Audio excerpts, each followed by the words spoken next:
साधक सजीवनी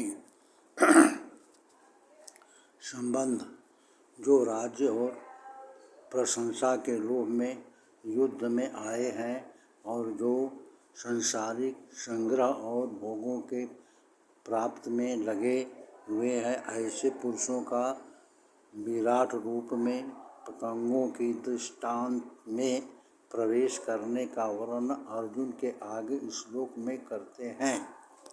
यथा प्रदीप्ति ज्वलन पतंग विशन्ति नाशाय संवृद्धवेगाः तथैव नाशाय विशन्ति लोकास्त्वापि वस्त्रिणीम् असमृद्धवेगाः। यथा जैसे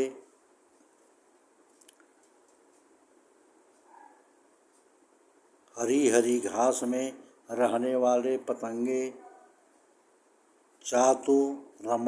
चातुर्मास्य की अंधेरी रात्रि में कहीं पर प्रज्वलित अग्नि देखते हैं तो उस पर मुग्ध होकर कि बहुत सुंदर प्रकाश मिल गया, हम उसे लाभ ले लेंगे, हमारा अंधेरा मिट जाएगा, उसकी तरफ बड़ी तेजी से दौड़ते हैं।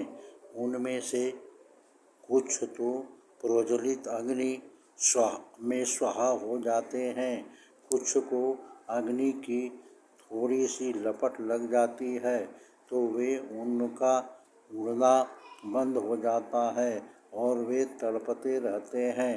फिर भी उनकी लालसा उस अग्नि की तरफ ही रहती है।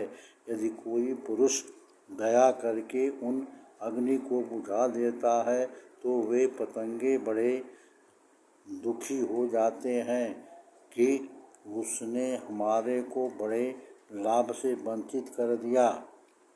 तथैव नाशाय विनाशि लोकास्य वापि वस्त्राणि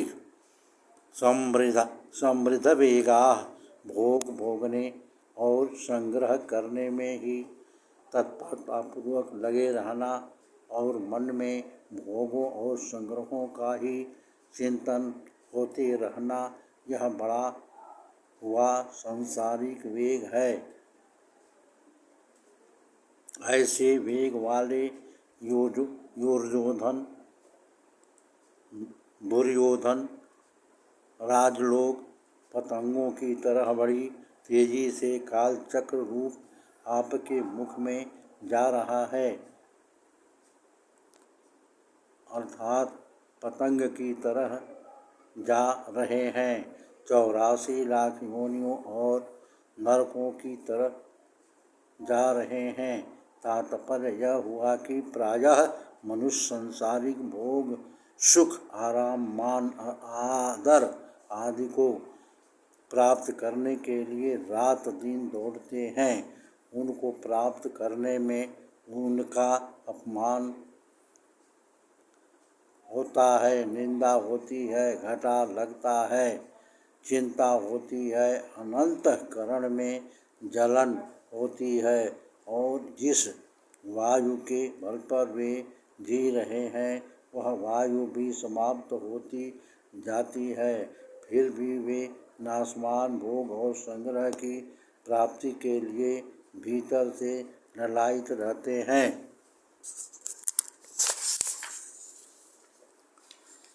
परिशिष्टवा पिछले श्लोक में नदियों का और इस श्लोक में पतंगों का दृष्टांत दिया गया है।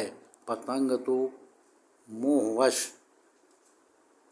लेने की इच्छा से दुख अग्नि में जाते हैं, खुद अग्नि में जाते हैं, पर नदियाँ अपनी आप को देने के लिए समुद्र से जाती हैं। अतः जो मनुष्य लेने की इच्छा रखते हैं वे पतंगों के समान हैं और जो मनुष्य देने की इच्छा रखते हैं वे नदियों के समान हैं।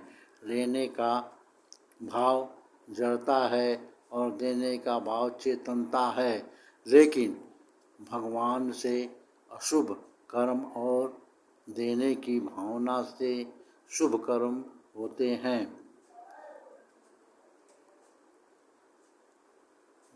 लेने की इच्छा वालों के लिए स्वर्ग है और देने की इच्छा वालों के लिए मोक्ष है, कारण कि लेने का भाव बांधने वाला और देने का भाव मुक्त होने वाला है।